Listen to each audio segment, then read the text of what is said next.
Hi, I'm David. I'm an associate with Raja & Tan Singapore in the International Arbitration and Construction Project Department. A lot of happiness, very honoured to also have been awarded the prize. It obviously made my weekend, but because my bosses are probably going to be seeing this, I also quickly turned back to doing my respondent's case for that appeal.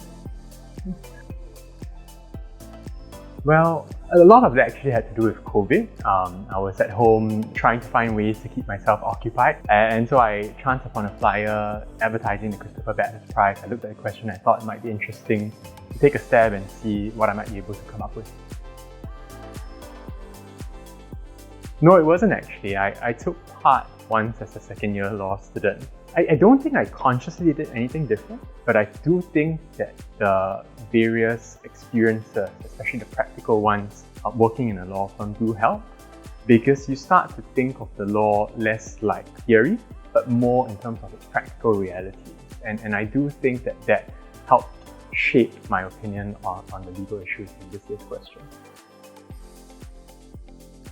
Honestly, it was very much of a blur. I remember at various points in time trying to think between the different positions I could take for the essay. So I remember having to pull an all-nighter because I was rushing some witness statements a few days before. I remember emailing it to myself while I went out for lunch and reading it on my handphone to make sure I hadn't done typos.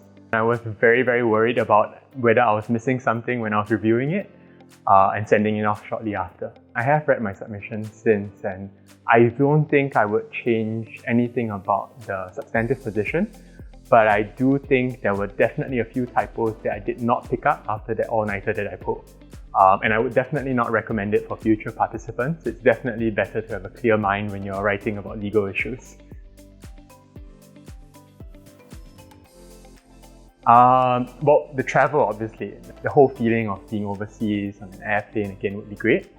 Also looking forward to all the wonderful experiences that I've heard about from the various people who've been to Fountain Court Chambers before, and what I hear about the very, very beautiful surroundings, especially in springtime. Something which is, I guess, quite different compared to Singapore, where we are usually in office buildings, and sort of knowing that you're treading the same path that many illustrious lawyers have done so before.